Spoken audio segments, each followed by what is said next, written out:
Good afternoon, everyone. Happy Valentine's Day, and thank you for joining me today.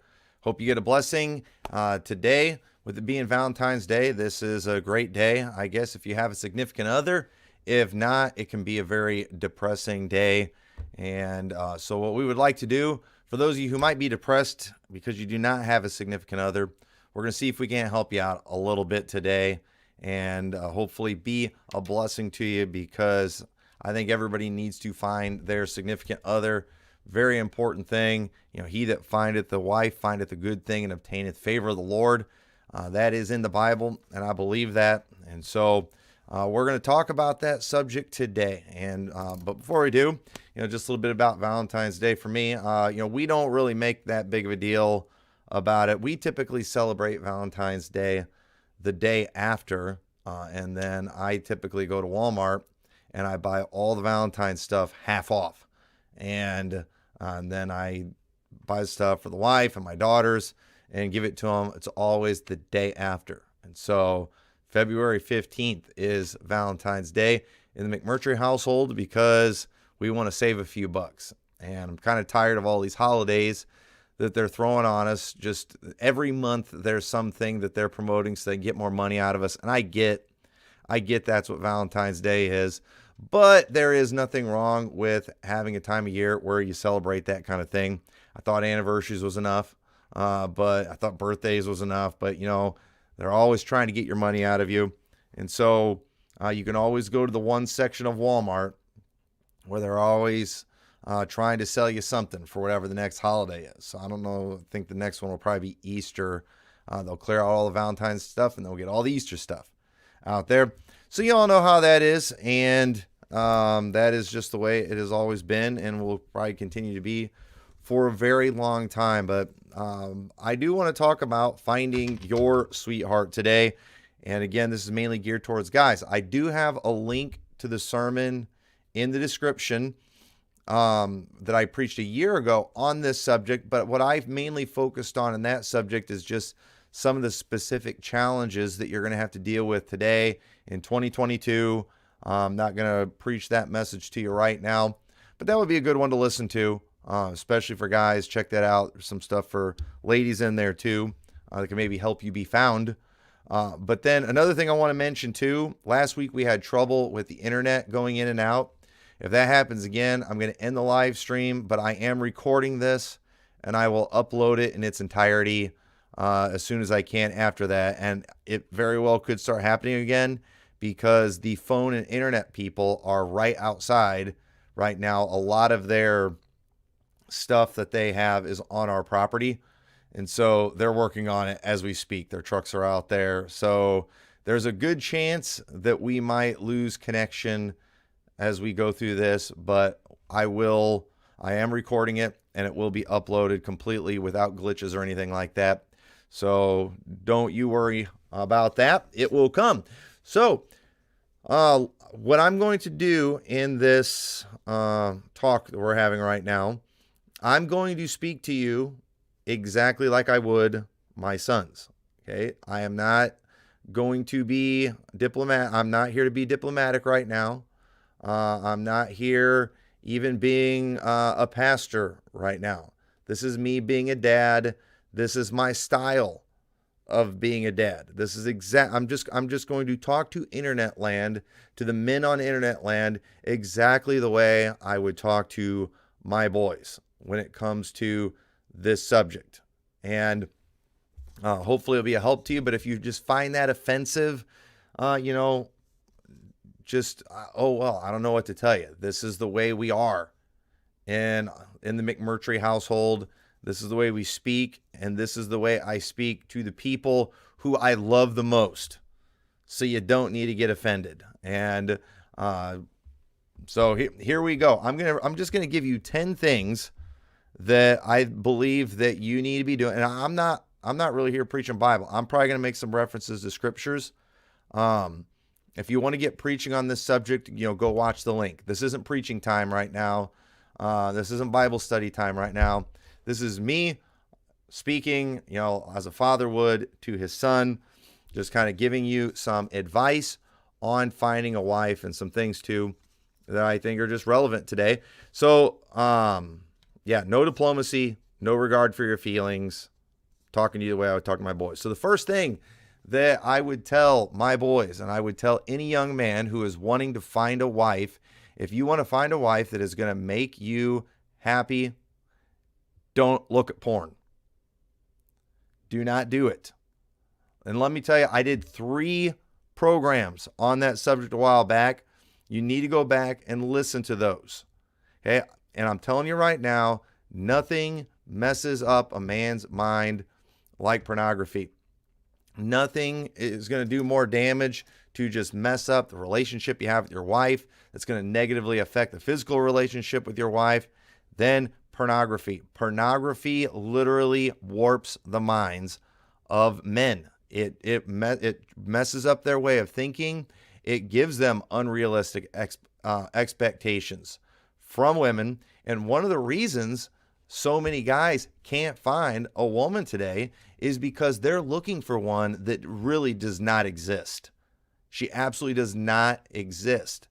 And the most likely chance they have of even finding a woman is going to be one that they think is like the one that they've got in their mind that has been warped, and she's not. She's not going to make you happy. And I'm telling you, the stuff that is being portrayed, not even just in pornography, but even just from the stuff that would not be considered pornography, with what Hollywood's portraying, how they're portraying women, the expectations that they are putting out there, and just kind of the things that they are putting in people's heads. I'm telling you, you will not find satisfaction in those things. You just won't do it. And it's one of those things where, I believe in trying to help people. I believe in, doing whatever we can, to help people when they've messed up. But, sometimes I just get frustrated because it's like people, they want you to help them when they've pretty much already ruined everything. That's when they come to you for help. And just understand, if you come to me for help, after you've gotten addicted to pornography and after you've looked at that stuff, I'm not going to hate you. I'm not going to cast you out. But why couldn't you have come before that? You have done so much damage, and the amount of work it's going to take to fix you because of what you have done to yourself, and then people they just expect these pastors to be able to just magically fix their problems, magically make all their problems go away, their desires that they have go away. And it's not going to happen. You getting your mind right and fixed, you having the chance of a good functional relationship is going to be a very difficult process for you. It's going to be a very difficult process for you. Do not come to me and ask me to give you some easy solution to fix the mess that you've gotten yourself in. If you view pornography, if you mess with that, if you play around with it, the amount of damage you're going to do is almost irreversible. And you know what? Just you're being warned right now. But you've got a lot of young men out there that are getting frustrated, acting like they're getting mad at God, probably are getting mad at God because they just can't seem to find a wife, and they don't even realize they are the problem because of just the filth that they've put in their mind and in their head. And they think that they should be able to get something that literally does not exist. They're chasing unicorns, and you're just not going to find them. And so nothing will just do more damage to your search than viewing pornography. So just don't do it. Don't do it. And if you have done it, let me just tell you, good luck finding a wife. You got a long, rough road ahead of you. I don't want to not give you any hope, but it's not going to be easy for you. So anyway, so don't look at porn. Another thing I would tell my boys, don't be a loser. Don't be a loser. So you shouldn't call people a loser. Listen, there are losers out there. There are people that are jerks, that are idiots, that have terrible personalities, and that they're not capable of succeeding at anything. They fail at everything. They fail in their jobs. They fail in being a good Christian.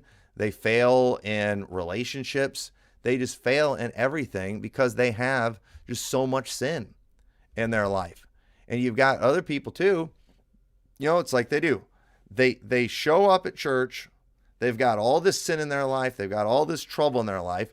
And they think I'm just going to I should be able to preach a sermon and, I'm going to be able to just fix their countless personality issues. Some of you are watching this video thinking, okay, I'm going to go watch this video so I can see if I can get some nugget of truth that will help me find that woman because I can't find her.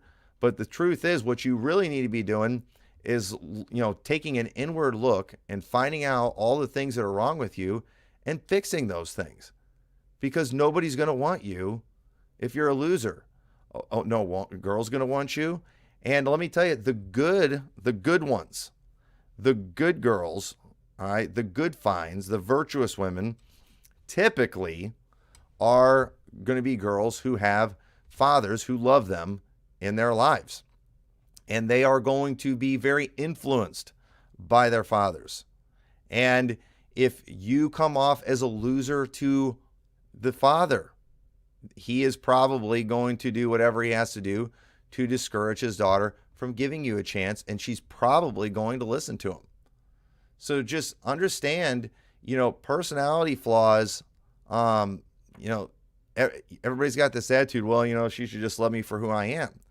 Yeah, but you're a loser. You fail in life. You can't keep a job. You can't do anything consistent. You've never succeeded in anything. You've never accomplished anything. You think because you're of the male gender that, you are just entitled to a virtuous woman, and you're not.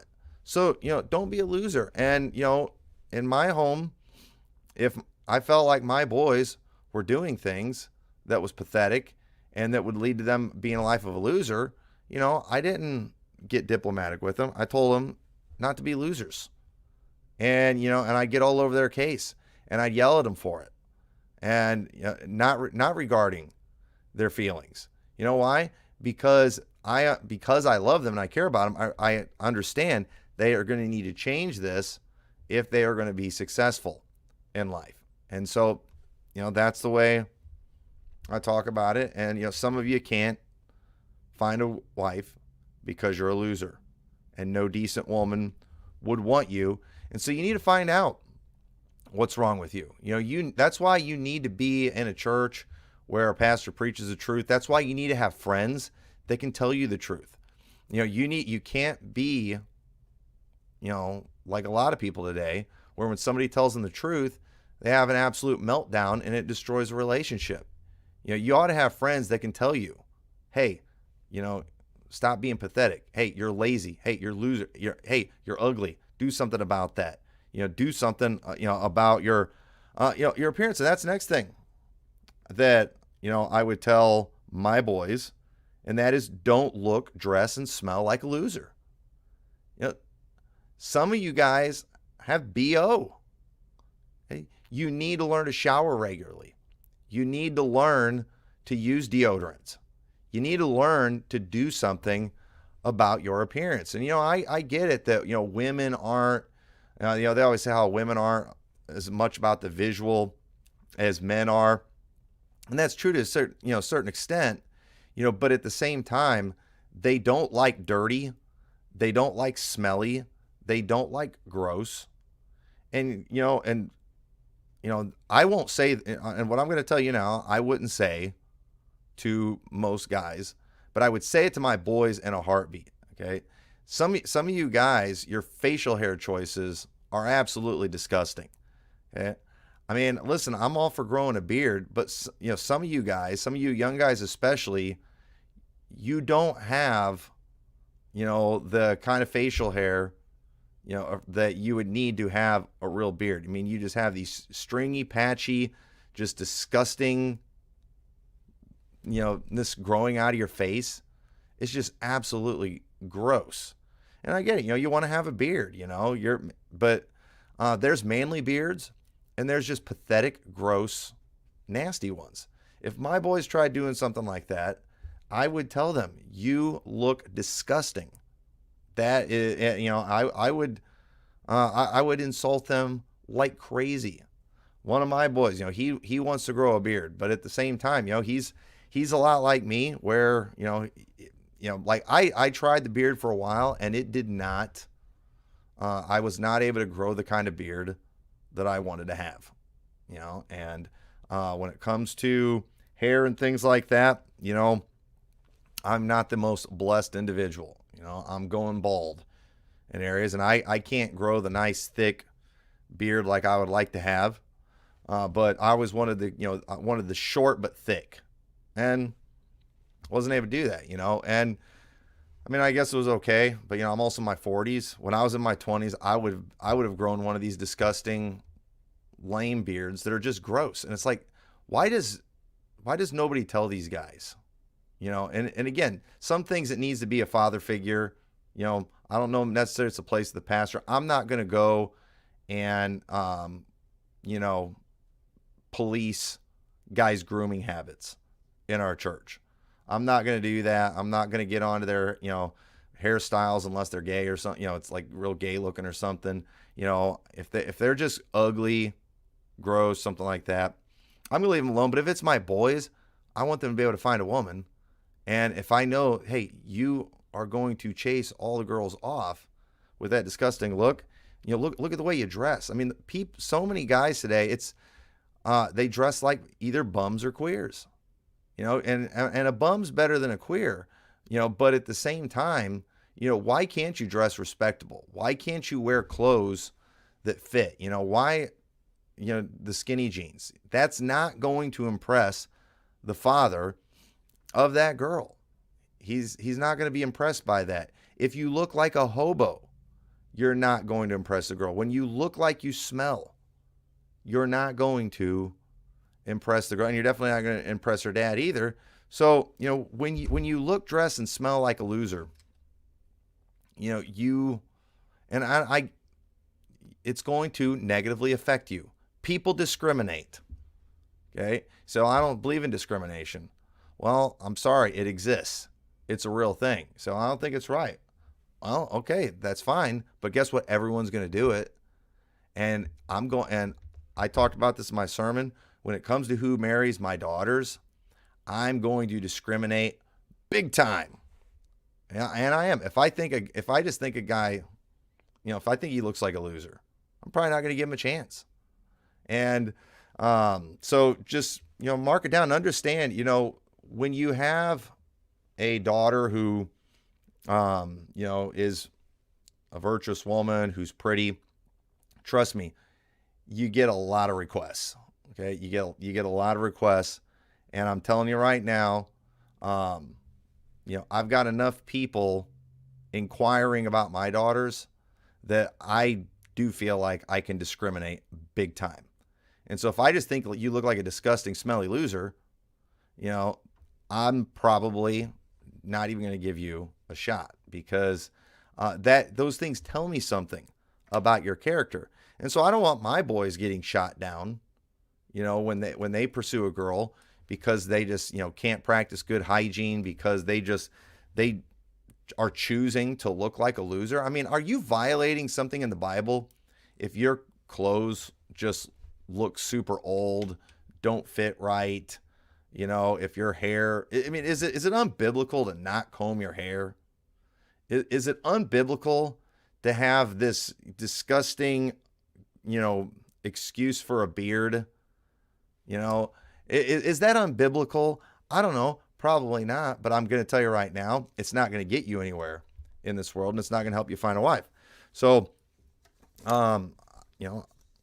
I have always, if my boys did something I thought was questionable in their appearance, were very insulting in our house. And that's how I roll. And so, if you're a guy, if you come to my church, if you could convince me that I'm not going to hurt your feelings and make you run away and never come back to church, if you want, I'll treat you like a son, and I'll tell you, when you smell, and I probably shouldn't tell some of these stories. I will tell one story. I just won't mention who it was. But one time, several years ago, One of my boys smelled really bad when we went somewhere, and hadn't used deodorant. And, he was getting to that age where you got to start, doing that, wearing deodorant regular. And man, we gave him so much grief. We talked and talked about how much he stank, and we hurt his feelings and everything. But you know what? He started using deodorant. And you say, well, you shouldn't have been a mean parent like that. Well, it's like, well, here, I could have traumatized him and embarrassed him as his father, or I could have let a young lady traumatize him and embarrass him. What would be worse? Okay? And so, again, it solved the problem. So I don't believe in that method. Okay, you don't believe in that method. It worked. And we haven't had problems with that. Some boys, they do. They just kind of naturally care more about that stuff. Some don't. And so dads, teach your boys that. Another thing too, I tell my boys, don't be poor and don't be lazy. Don't be poor. People act like being poor, it's like something you're born with, and you can't help it. Making fun of somebody for being poor. And I don't believe in making fun of people for being poor. I don't make fun of people for being poor, except for my boys. Okay? Because I understand that the home that they've grown up in, they have received an education to where they should be able to make it in life.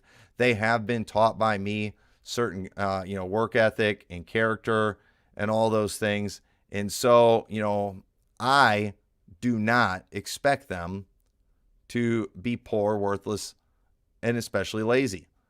And so,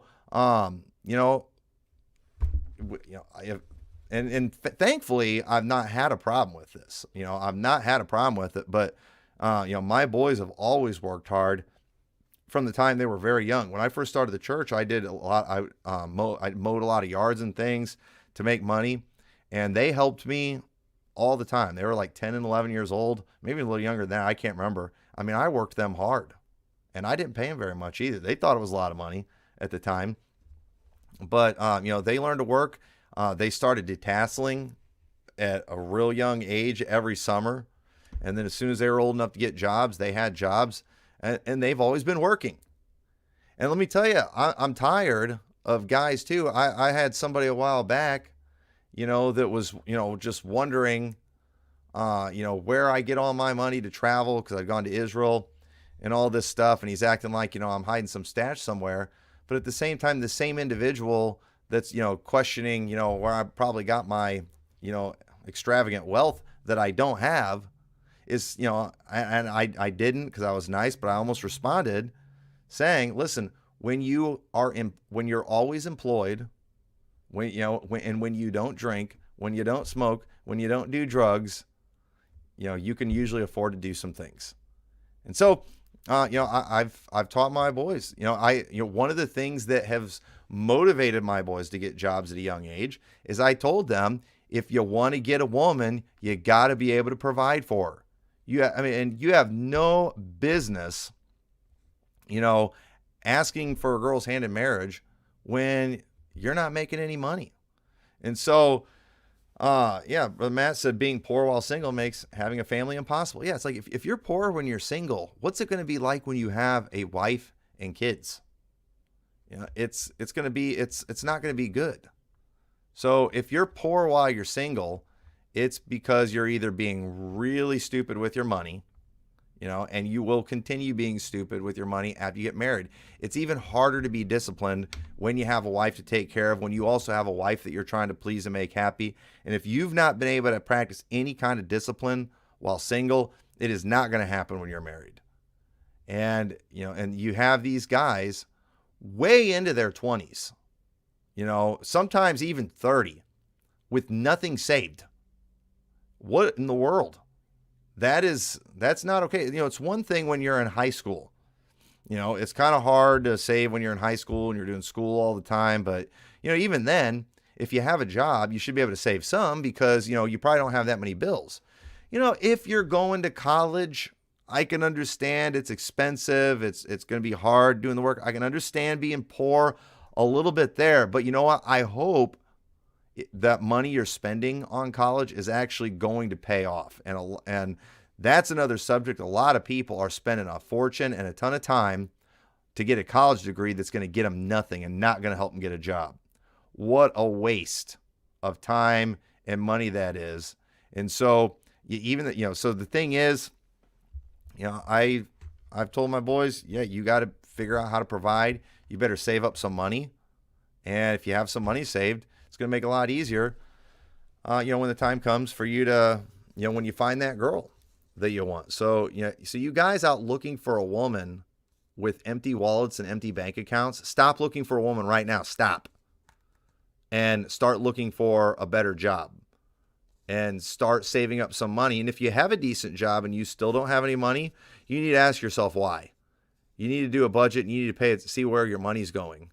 And again, and if you're spending all your money on, buying the latest skin on Fortnite or something like that, and you're just doing dumb stuff, buying all this junk food or gambling your money away or something like that, you are just not ready for a wife. You are still a kid. You are still playing around.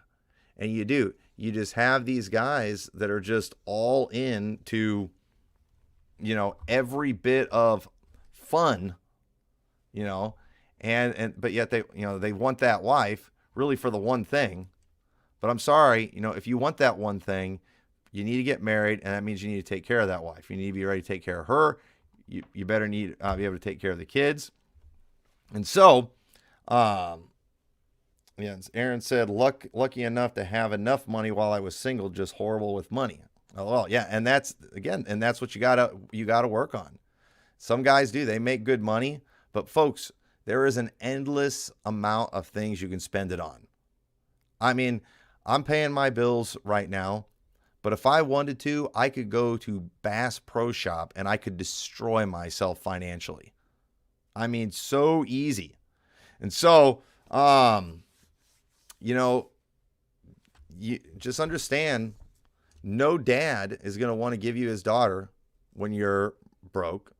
And you know what? The girl might not want you if you're broke. So go accomplish something with your money. Go buy a house.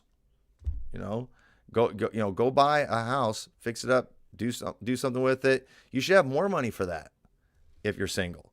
So, and I got married at 20, and I was not as financially prepared as I should have been. We started having kids right away. And so, finances has always been a struggle. And I am far from, what you could consider wealthy. I do not have a great deal of assets to my name or anything like that. But at the same time, I know a lot of people, single people in their 30s and sometimes even the 40s, who I am doing better than financially, with a wife and 8 kids. And now think about it. How can you be 40 and be poorer than I am when you've been single that whole time? I'll tell you why.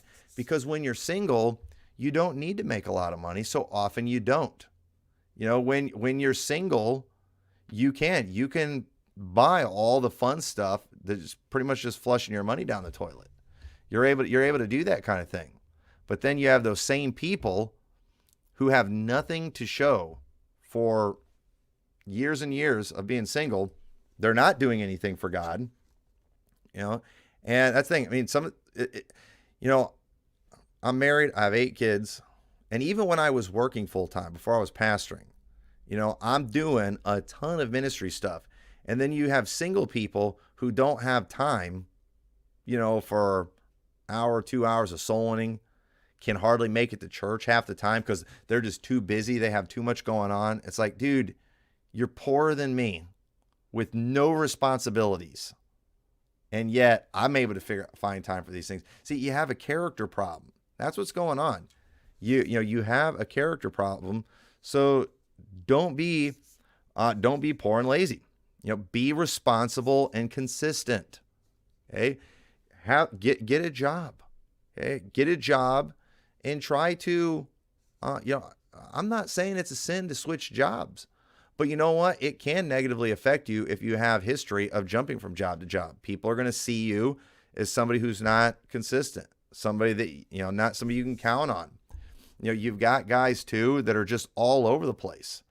And here's the thing. Again, when you're single, you don't have responsibilities, there is no sin in you jumping from job to job as long as you're paying your bills, fulfilling your responsibilities you have. There's nothing wrong with you moving from place to place. There's nothing wrong with you going to all these different events all over, whether carnal or spiritual. There's nothing wrong with you doing all those things. There's no sin in that. But understand, if you're shooting for being a husband and a father, you have to learn consistency. And you're not going to be able to just move around, travel around, jump around from job to job. You're going to have some consistency.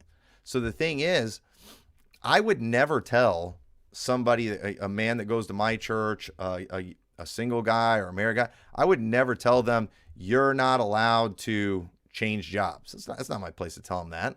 You're not allowed to move. You're not allowed to go to all these things. You're not allowed to take all these extra vacations, whatever.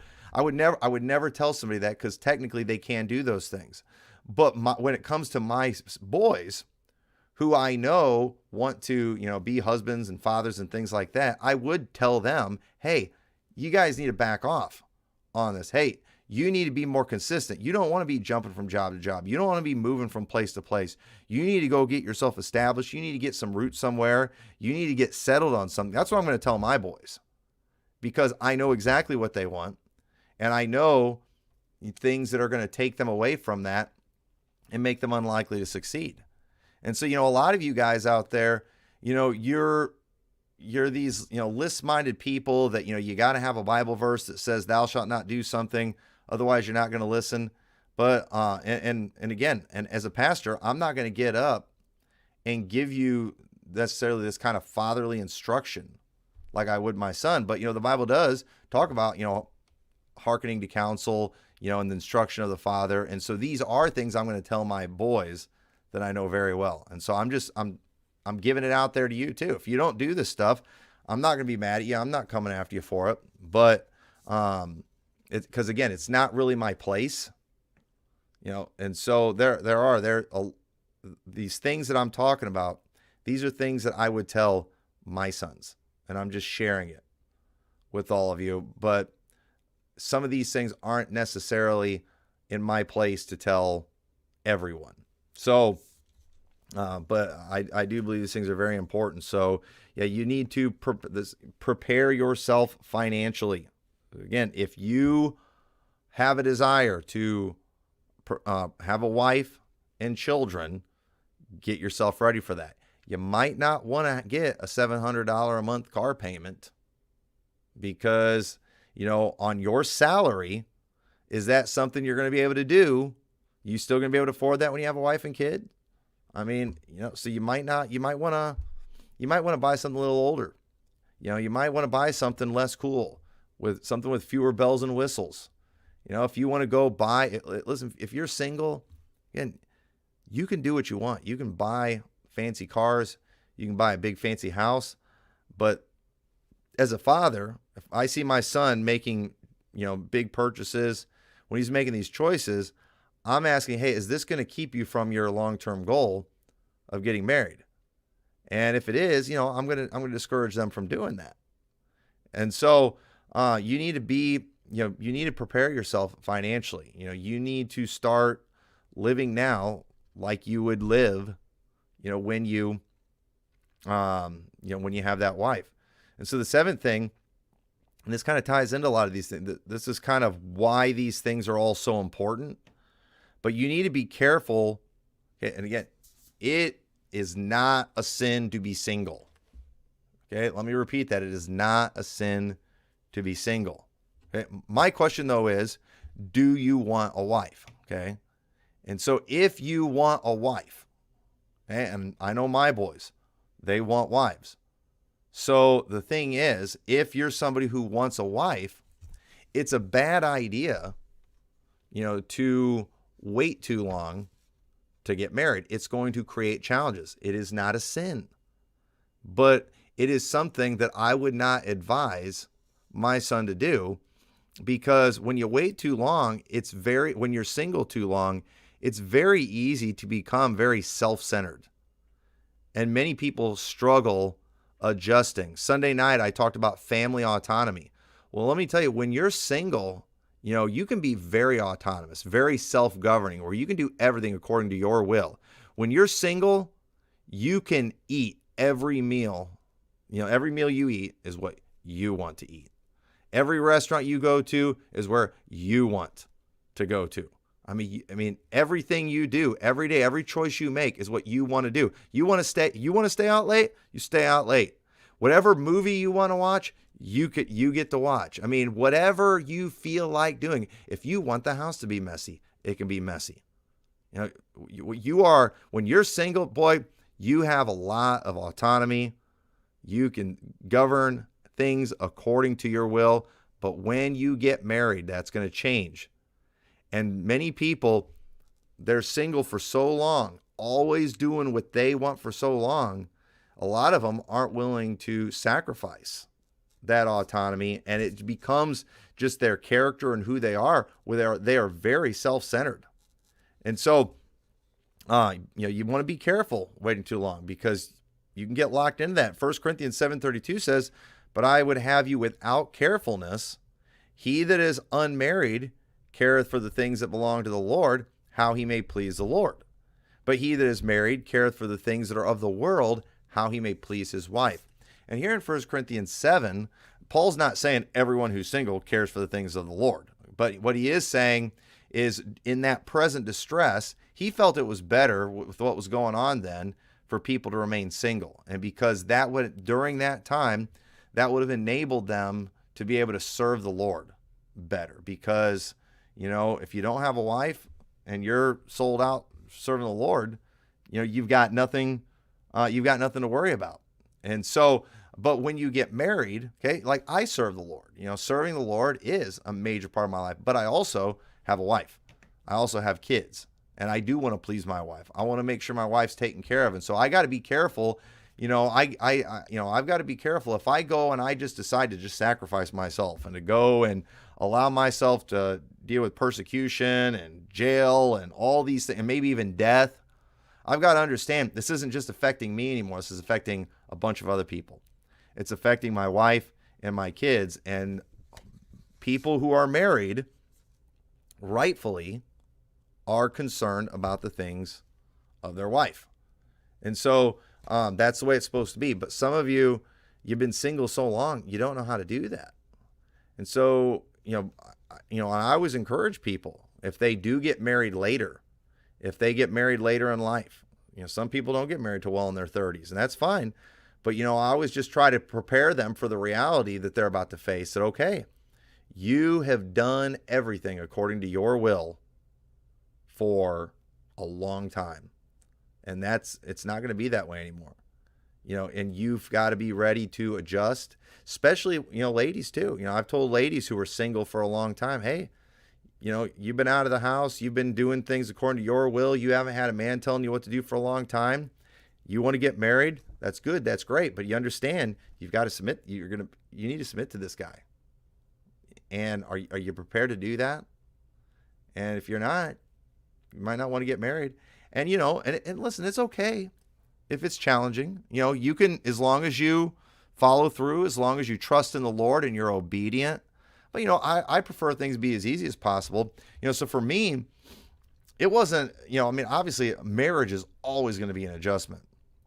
But I think it was about as easy as it could have been for me, because I went from living with my family, and following my parents. And so I didn't hardly do much according to my will. I was under the authority of my parents, and then I only moved out like 3 months before I got married. I only really had 3 months of single life. And then boom, I was married. I was married at 20 years old. So I didn't really have any time to get locked into anything. And during those years, from high school and when you become an adult, those are major, transitioning years where a lot of stuff is changing. Just everything changes, when you're getting out of high school and, you start getting jobs. Just everything's changing. And so you're very adaptable. But after you get into your 20s, that's when you start kind of getting set in your ways. And so again, the earlier you can get married, the better. And so now, I got married at 20.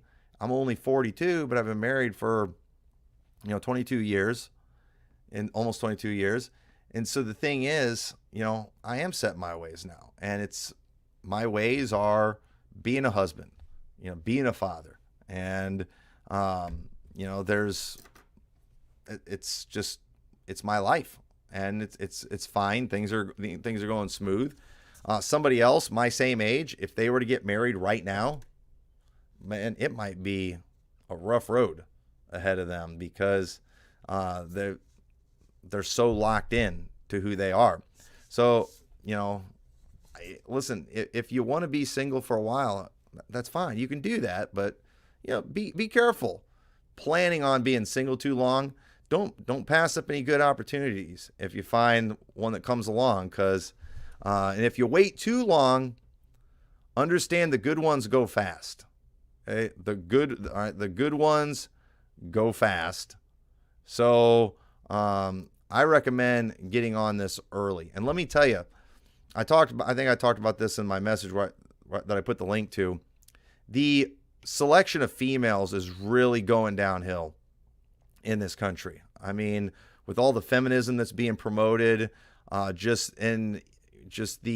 culture, the Instagram girl generation, social media has made everybody, and including women, very self-centered. I mean, just very self-centered.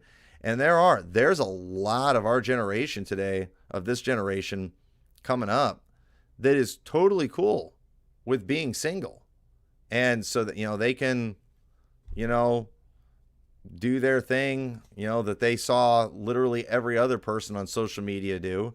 And they're abandoning this life of, getting married, having kids, and things like that. And I think that's a huge mistake, but that's what a lot of our generation is doing.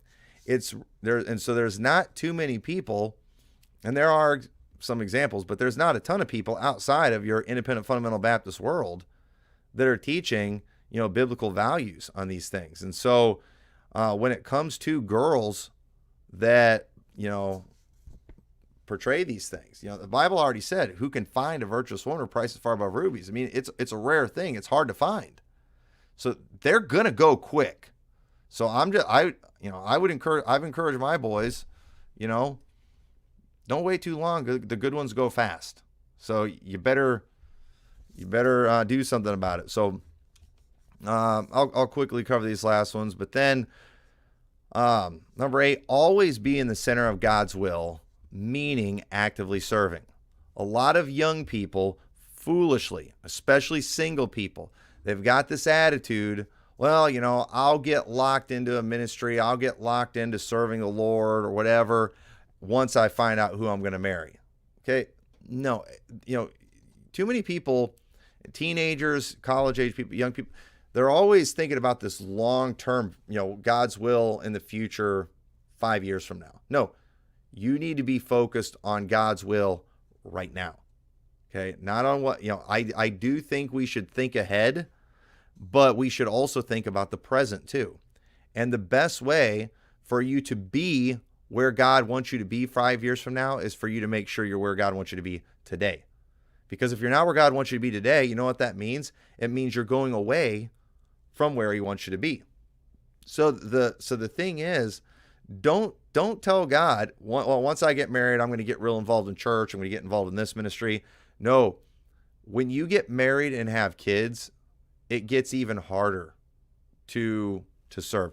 Listen, if you can't show up for soul winning now when you're single, you will not be consistent when you get married and have kids. If you can't show up for church half the time when you're single, if you're late for church when you're single, you're not going to make it when you have a wife and kids, because it's only harder during those times. But, I'm not trying to talk about myself, but when I got married, okay, there was not one ministry of mine that went on the back burner. I was involved in soul winning. I was involved in bus route. I was involved in choir. I was involved in, nursing home ministry. I was involved in about every ministry already when I was single. I didn't start any of these things after I got married. I was already doing them. And then I continued doing them when I was married. And let me tell you, single people who are not involved in their churches, who are not involved in the ministry, who are not faithful in their churches, they do not change when they get married. You will not change when you get married. So get on it now. Be faithful in that now, because God wants you doing these things when you get married. And so if you're not doing them when you're single, you're not going to do them when you get married. So just get in the center of God's will, especially basically that means actively serving. Also, be content and happy in your current situation. A wife will not magically fix your own personal emotional problems. You have to figure out how to be happy now. Let me tell you, most of your just depressed, miserable people, they always have this attitude, if I just have this one thing, I'll be happy. Wrong. It's not the case. Everybody thinks if this one circumstance in my life would change, I would be happy. You're wrong. Okay? You're wrong. Let me tell you, I was happy when I was single. And I was happier after I got married, but I was happy. I was content when I was single. I didn't even want to get married at a young age. My plans were to get married when I was 23. For some reason, that was the number I had in my head. At 23, I'll get married. I ended up getting married at 20. But I was happy. I was single. I was busy. I had something going on in my life. I never had this attitude, if I just had this one thing going for me, then I'd finally be happy. No, that's not the case. And some of you think, well, if I just had a wife, I'll get happy. And so then, but I'm telling you, if you're not happy now while you're single, you're still not going to be happy when you get married. And, oh, we're married. If we could just have a kid, then I'd be happy. No, and again, kids, they made me happier too. But again, I was happy before I had kids. I was happy when I was a teenager. I was happy when I was a single adult. I was happy when I got married. I've been happy when I had kids. Some of you have never been happy, and adding any of these things to your life will not change anything. I promise you that. Okay? Paul said, I have learned in whatsoever state I am therewith to be content. And so many people think, if I just have this life change, if I just could buy this one thing, if I could just get this one job, if I could just get this one house, if I could change geography, if I lived in a warmer climate, I'm telling you, you still won't be happy. Miserable people take their misery everywhere they go. That's all there is to it. And so if, in our house, just, if you're miserable, you are not the victim. Okay. You are the one who is in the wrong.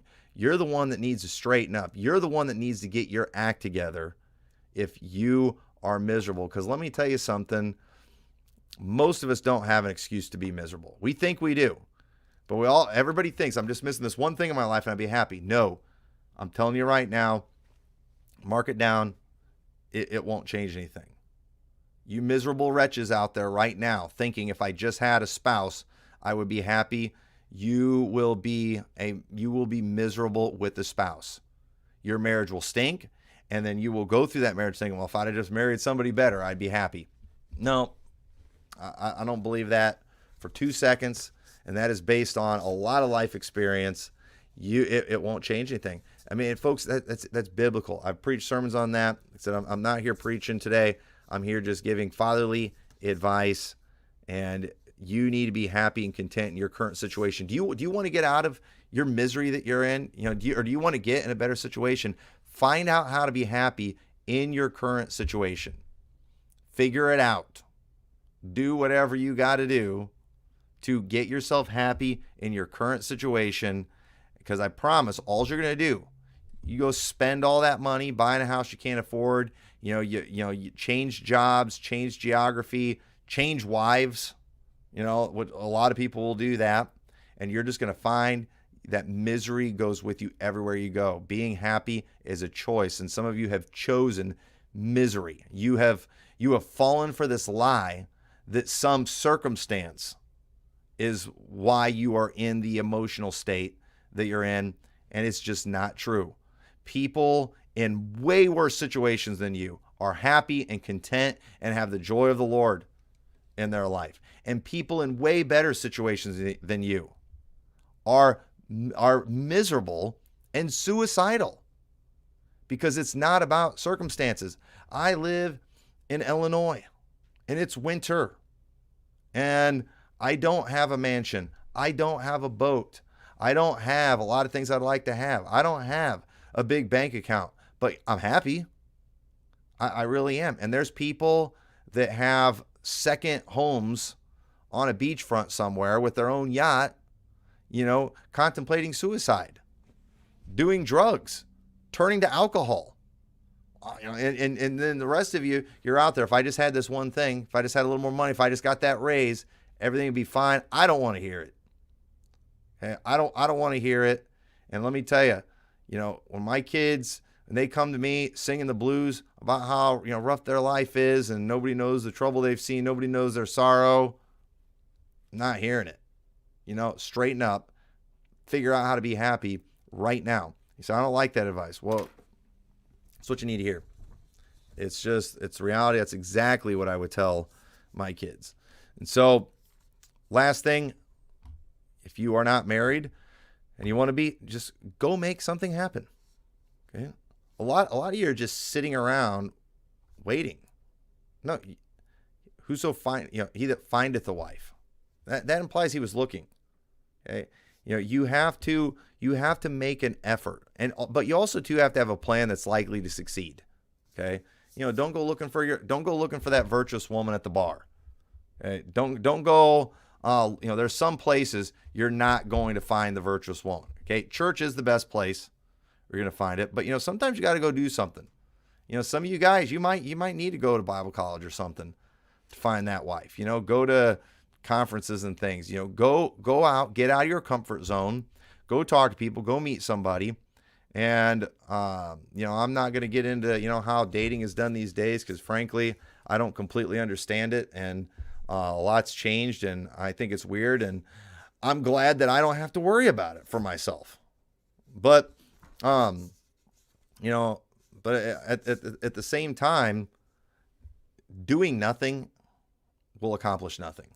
Okay. So, you might, do something, make it make something happen.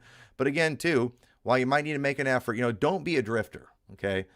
Don't be a drifter. Don't be somebody who just kind of, goes from place to place, moves from place to place, switches church every 3 months, hoping he'll find a wife at the next one. Cause that doesn't work either, because nobody likes a drifter.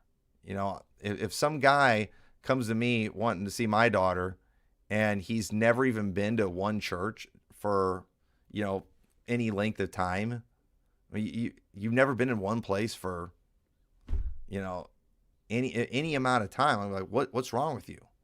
And it's one thing if it was his parents' fault, but especially if the guy is starting to get older, he's never held a job for any length of time. These are just kind of red flags. And so you've got a lot of these drifter types that are in churches that have never done anything consistent for any length of time. And they think, they're still expecting some good thing to happen. I was like, no, you gotta take some time. You gotta be consistent. But again, that effort that you take, it might be difficult. I knew a guy one time desperately wanted a woman, and people would make suggestions, but she lived too far away. She lived like 3 hours away. Oh, hey, that's the price you have to pay sometimes. You might, and that's why you need to go make some money so you can afford the gas to go see her. So you can afford to go stay in a hotel somewhere close to where she lives.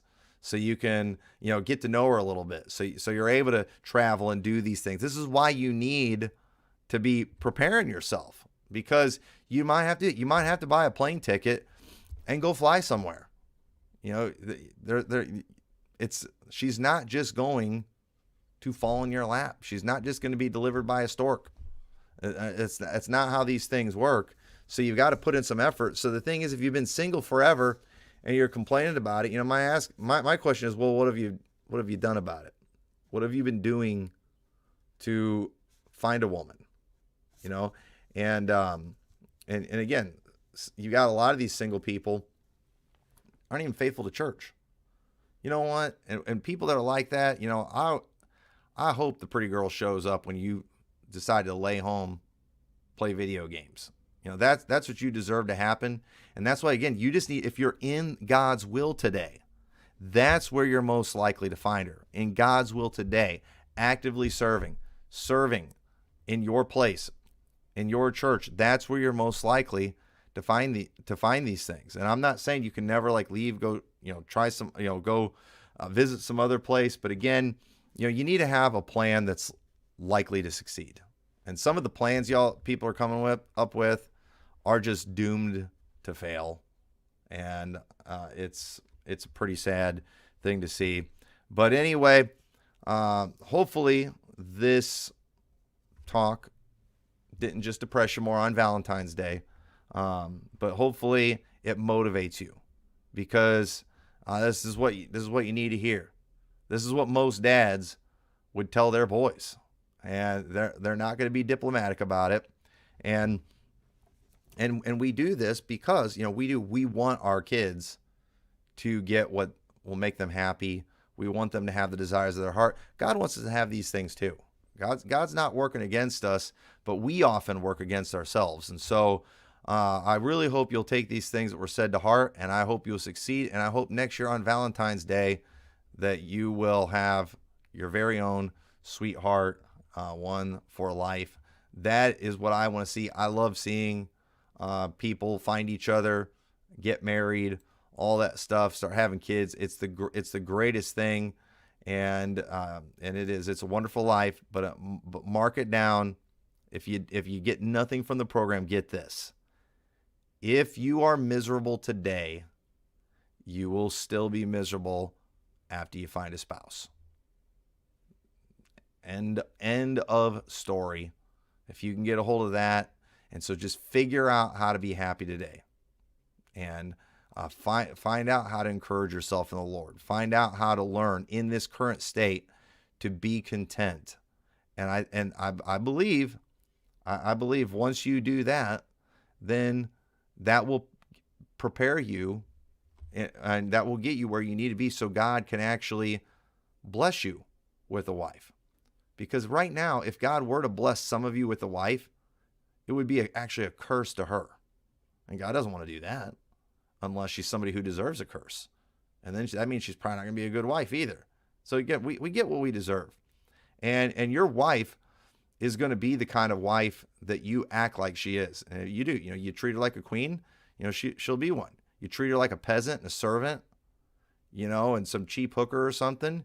That's how she's gonna act. And so make sure you take these things to heart. So thank you so much for watching this. I hope it was a blessing. God bless you. We will see you all next week.